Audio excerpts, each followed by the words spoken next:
Whoa, America, is this Lex Super Tube? Yes, it is. Now, ladies and gentlemen, Kendrick Lamar released an album, GNX, and the Joe Budden Podcast, Ice, Ish, Queens Flip, Joe Budden, Melissa Ford, Imani Parks, and Mr. Joe Budden himself had some interesting things to say about Kendrick Lamar opening GNX. The opening song is called Whacked Out Murals, and he opened it with a Lil Wayne jab and a job at Snoop Dogg. And of course, that album is proliferated with Bumbleclot Drake disses. Now, on the song Whacked Out Murals, in the second verse, Kendrick Lamar says, "Used to bump the Carter 3, held the Rolly chain proud. Irony, the hard work let Wayne down. Whatever though, call me crazy, everybody questionable." Now, yo, immediately, that sounds like a Wayne diss to me. I want y'all to hear what the JBP with the Joe Budden Podcast had to say about this. And big shout outs to all of those gentlemen over there. Melissa Ford, America Get Jiggy with this. And we can get to Bitcoin in a second. I want to get back to this Kendrick because the internet is interneting. So let's see here. He used to look over there. Kendrick responds to Lil Wayne and Super Bowl controversy on Whacked Out Mutuals, saying, Murals. Oh, this says Mutuals. Murals. I used to bump the Carter 3. The irony, I think my hard work let Lil Wayne down. Got the Super Bowl and Nas the only one congratulate me. All these niggas agitated. I'm just glad it's on their faces. Is that a Wayne diss? No, I wouldn't call it. I wouldn't call it a Wayne diss. Yeah, I would. Well, he was agitated. And I'm glad I could see it. Now I ain't got to play cool with, if you got a problem with that and you're showing it, cool. I'm glad I can see it now. Diss. I used to bump Carter 3. We all did. I know. He bumped a bunch of albums. All right. Sorry, Wayne diss. Kendrick named his album after one of the hardest cars of all time, the 1987 Buick GNX. The Grand National GNX also beat the Ferrari in the quarter-mile run by 0.3 seconds. The only car that was able to challenge the GNX at the time was the Lamborghini Countach. This car was hard, though. I ain't gonna hold you. You see? That car was hard. Yeah. That's it. Okay. Yeah. There's gonna be a lot of that all weekend. Yeah. Deep dives into fucking making meanings out of shit that Kendrick ain't even make. You know, so you saying it's a 14th planet. You know what I mean? Exactly. It's a 14th planet. But really what that means called the GNX because the equilibrium of the vortex X stands for existential. Ice, you saying you saw an interesting tweet from some of the West Coast niggas talking about? No, I ain't saying a tweet. I got a text message that said this ain't even an album. I don't know what that means. Where if it's might be a double. Yeah, it could be something else coming, or he was working on something else. This ain't that. This could be a teaser, an appetizer. I don't know. Man, this is a fucking album. No. This ain't the album. That's gonna drop around Super Bowl time. No. Just could be. Have he has something bigger. Pause coming. This ain't that. I don't. When the cryptic shit start, I just be like, all right, peace. Yeah, it's been a year of cryptic shit. Yeah, like all right, y'all got it. Yo, but this ain't even an album. All right. Maybe not. Yeah, but let's entertain it for a little bit because that's what we do. Mm-hmm. Oh, you know how some artists will drop the mixtape first and then the album come later? Yeah, I get that. The album. That's all. I get that, and it always sounds cheap. This sounds. What has he ever done that sounded cheap? Him, nothing. So this wouldn't apply there anyway. Could he possibly drop? He had throwaways that didn't sound cheap. I do think that he did a lot more work than 45 minutes of music. Yeah, I believe that. But ready to release? Why not? I think I've been quiet and gearing up. He don't come outside. Y'all don't know what he could have. Three more albums. Come outside, but J. Cole's. It was in a rap, but J. Cole said, "I'm fully loaded. I could drop 3 classics right now, or 2 classics, whatever he said." So some of these dudes have works in the stash that could go. That could be him saying that about this. He got something else coming, and he don't seem to be the most social nigga. Yeah. So I'm in the studio. He might be a studio rat. I'm pretty sure he is. You get what I'm saying?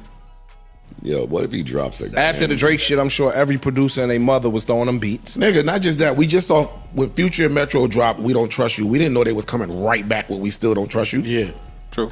He could come back with another joint.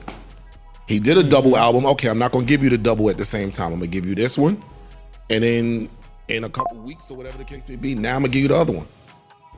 all before Super Bowl, or maybe we'll save the other one for Super Bowl? I don't know, man. I'm just no way to tell what's in this fucking. You can never tell. This 5'6" nigga's brain, yo. Sure. Napoleon complex, nigga. Alright, y'all. Y'all heard that. Now, let's break this down. Kendrick Lamar said his hard work let Lil Wayne down. Now, y'all, when Kendrick Lamar says hard work, what hard work? You diss Drake on Like That. Then Drake came back with push-ups. Then he did the tailor-made freestyle. And then after that, it took Kendrick Lamar 17 days, 3 weeks. Then he dropped 616 and Euphoria. Then he came back with Meet the Grahams and then Not Like Us. You diss Drake, and let's be honest, Not Like Us became a cultural phenomenon for 3 reasons. People hated on Drake for over a decade. They hated his run. Not Like Us was promoted by a unique conglomerate. That's 2. 3, because it's just a solid record. It's a solid song with a bunch of fake made-up allegations. But once again, if Drake didn't respond, then what would have fueled Not Like Us? It wouldn't have been Meet the Grahams or 616 in LA. Euphoria is a solid record, but not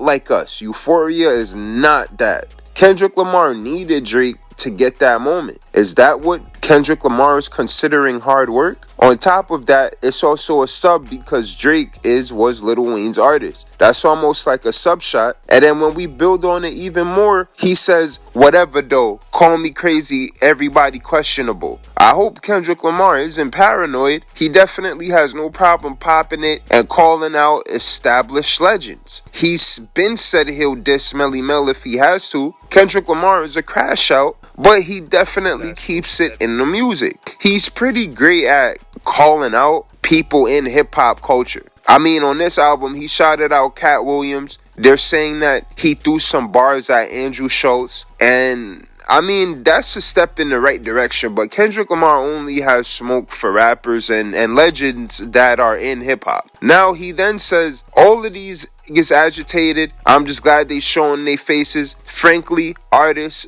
but they outdated. Old flows trying to convince me that you're their favorite. Even this line here. These lines are open to interpretation, yes, but Kendrick Lamar is clearly establishing a line of boundaries. And this is also after he name dropped Snoop in the same verse. Well, look, we could be reaching here, but he does clearly say all these dudes is agitated. Now, here's my thing with that. Snoop Dogg already did the Super Bowl, has an album with Dr. Dre coming, and Snoop just hosted the Olympics. I don't think Snoop is that agitated about the Super Bowl. But Wayne definitely did look visibly annoyed about the Super Bowl snag. So once again, I wouldn't be surprised if that was a Wayne sub. Like a Wayne, I don't give a what you on. I'm on that Super Bowl in your city, and I saw that Instagram live you did, and you was agitated. I saw it on your face. That's even leaving that open for interpretation is wild.